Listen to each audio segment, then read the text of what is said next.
So I'm sitting outside listening to an interview on a podcast that I listen to called The School of Greatness. And I highly recommend this podcast for um, anyone who's on this spiritual journey or journey of self-discovery, because it has truly been a space of just reflecting upon conversations from people who have gone down the path. And if you are someone who has decided to do the inner work, someone who has decided to live a life based off of love and not fear, then I just want to be the first to tell you, if no one has, that I honor the person that you are and I honor the being that you are, because it is not easy going down a path that is aligned with the truest essence of who you are, especially when you have so much of the world telling you who you should be. And I won't lie, I do still struggle with telling my story and with sharing my truth, because for so long I spent so much of my time not doing it. And I remember when I was, praying on this and talking about the fact that I really wanted to start using my voice more or finding my voice. And I heard so clearly like this gentle understanding of just realizing that you don't find your voice by thinking about it. You find your voice by using it, by speaking about the things that have been helping you ascend and to really get to a greater level of understanding. I wanted to make this video today because this conversation on the School of Greatness has truly been blessing me, and it's things that I reflect on. It's things that I think about, on this spiritual journey about who we are becoming. And for so long, in fact, for 14 years, I spent so much time looking for that external validation and looking for someone to tell me that who I was enough. I spent so much time seeking external validation that I never took the time to validate my own existence. And I feel like through this path of really surrendering to the flow of life, like, hasn't been easy. Like, I'm definitely someone who has always been type A, like always had to have a 5-10 year plan. And if things do not add up to my plan, then just expect for a full-blown like freak out, like crash out type of thing. It wasn't easy learning to let go. And that's why, again, I have so much respect for you if you are someone who has chosen to go down that road of healing. Especially like that inner child healing, because it takes a lot of intention, it takes a lot of energy, it takes a lot of releasing and surrendering, and not many people are willing to let go of this idea of who they should be to become who they really are. I wouldn't claim to know the meaning of life or to know how this whole thing works, but I do know that there is a greater truth that is revealed to us as we begin to look at the things that have been keeping us in loops for so long. And the subconscious mind is a very powerful thing. I definitely recommend the book, The Power of Your Subconscious Mind by Dr. Joseph Murphy. That was one of the first books I read on this 7-year healing journey, because I needed to understand what was happening at the mental level so that I could better prepare myself for these transformations that were happening on the spiritual level. And it's so amazing to me how both are connected. But that book really helped me look at a lot of the belief systems and a lot of the paradigms that were really kickstarted in those formative years, in those early childhood development years. And one of the things that I truly appreciate about my journey through school was the courses that I took. And I remember during my first year in graduate school, I took a course called Childhood Development. In that course, I remember reading a couple of articles on the effects of childhood trauma on your psychological health. And I was just reading this article, and they talked about how if children experience something traumatic, in those early years and it's not resolved, over time it manifests as an adult mental health illness. And as someone who was struggling silently for years with things like anxiety, extreme sadness, I won't say depression because I wasn't clinically diagnosed with depression, but there were some moments where I could not get out of bed, where all I wanted to do was sleep, and I just isolated myself, dealing with things like panic attacks that would send me to the nurse's office. And for years, I had no idea where these things were coming from. I thought for a large part of my journey that I was going crazy. I thought for sure that something was wrong with me. But when I started learning about childhood trauma and child development, and really seeing how a lot of the things that were happening to me was a result of, watching my father lose his battle with cancer, and everything that really happened after that with, being raised by a single parent and moving like 6 times within a total of a year or two, like that was a lot for my nervous system. And there are parts of my childhood that I can't even remember. And I didn't even know that dissociative amnesia was a thing. Like I was so in the dark about what was happening in my body because I wasn't connected to it. And so when I started to go on this journey and started to really learn about the things that were happening on this internal level, at this mental level, that's when my life started to open up. That's when things started to make sense. I started to connect the dots, and then I could share what was happening for me, what was helping me transform a lot of that pain and that trauma. I could share that with other people in my community. And then I was able to develop a level of emotional intelligence to where I could hold space for people who were also dealing with the same things. And I would say emotional intelligence, but really it felt like a level of empathy.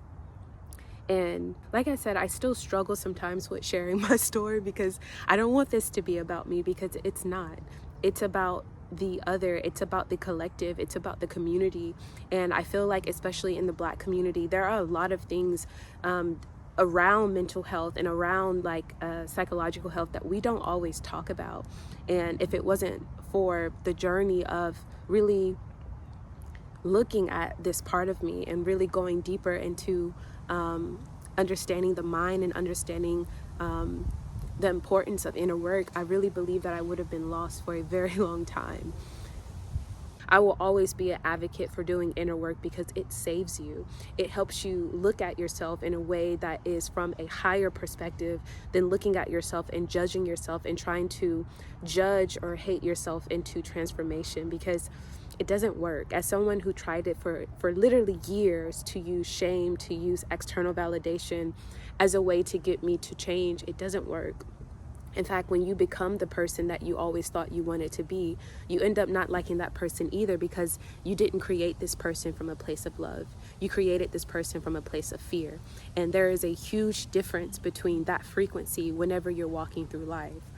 I remember, I believe it was my second year in grad school, my second year in my doctoral program, when I really started to get into the research surrounding spiritual consciousness and spirituality and mindfulness and meditation. I started to understand that walking through this life from a place of love carries you into situations that are more aligned with the truest essence of who you are.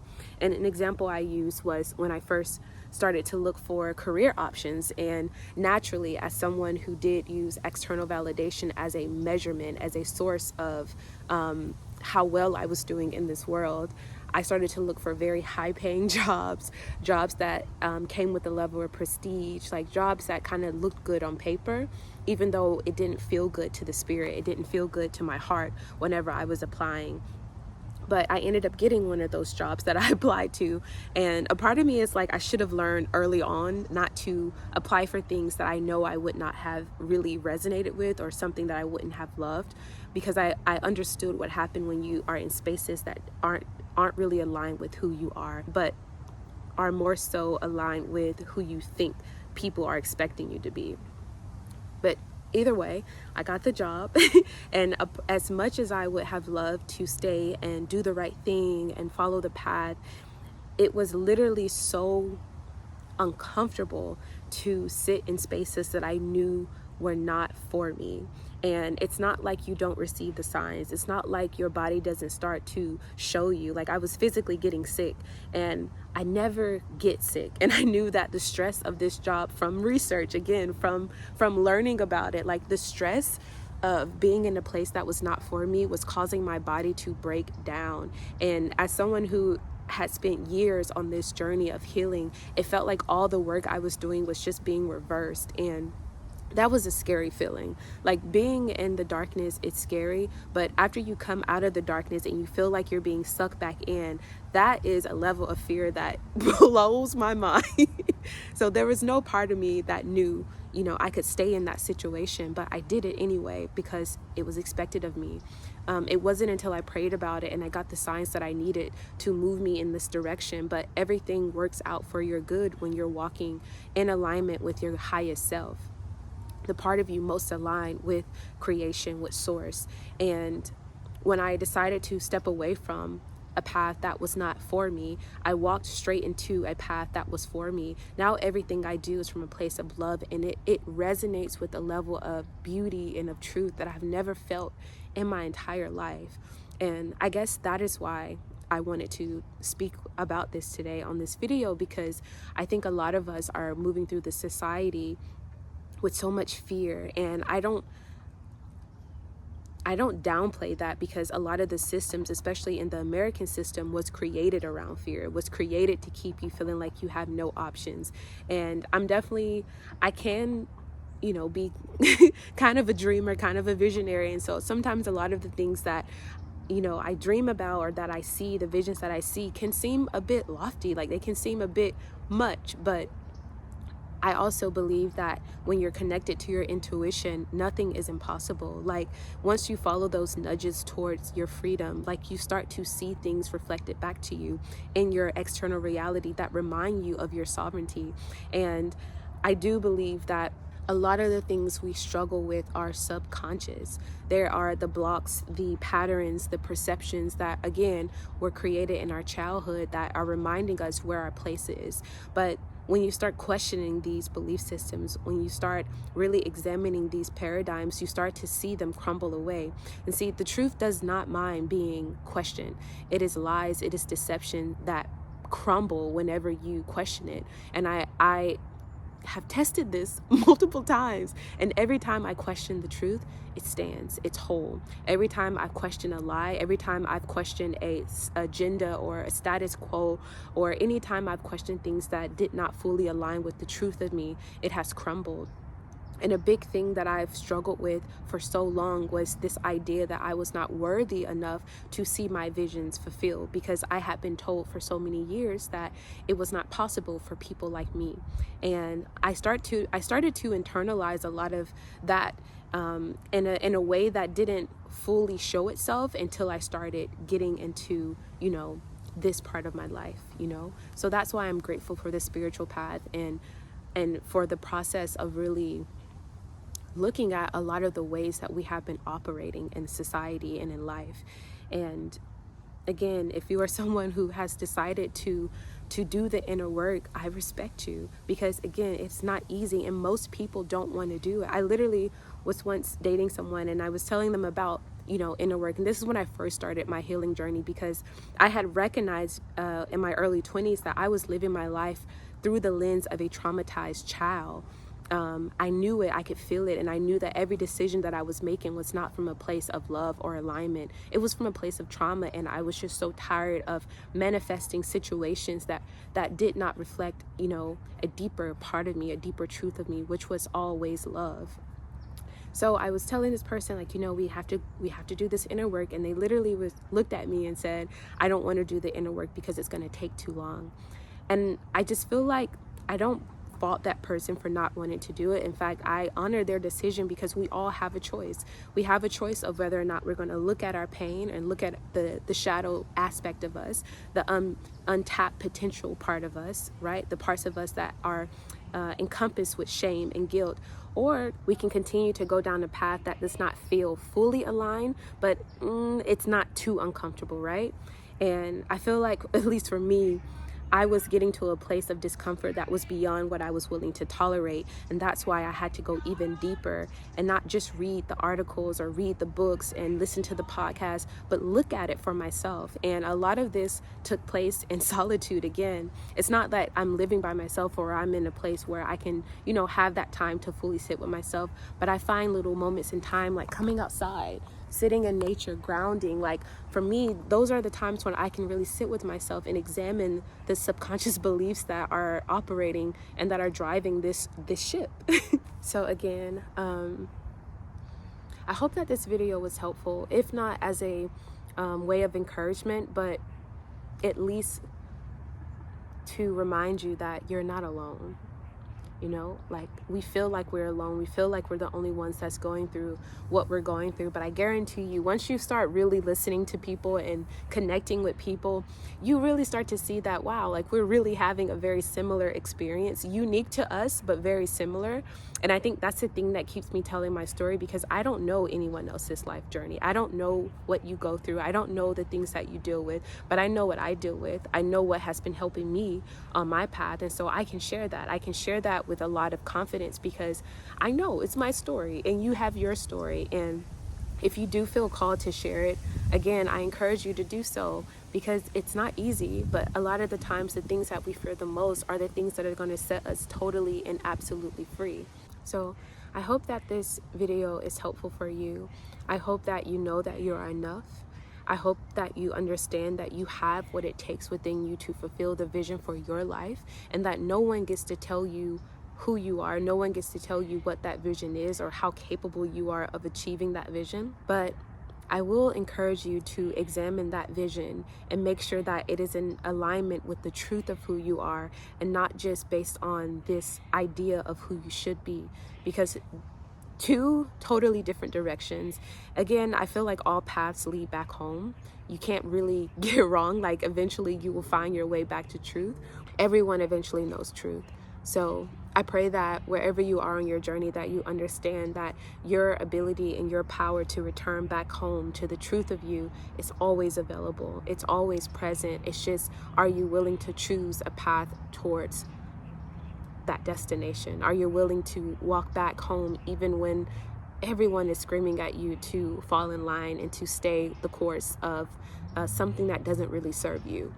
My prayer and my hope is that you remember who you are, and that you are able to begin this journey of self-discovery from a place of love and not fear, from a place of alignment and not misalignment, or from a place of feeling like everything is going to work out in your favor, because it usually does. Look at everything you've already overcome. Look at the things that once felt impossible for you, but you've been able to overcome again and again, and prove that your resiliency is a core aspect of who you are.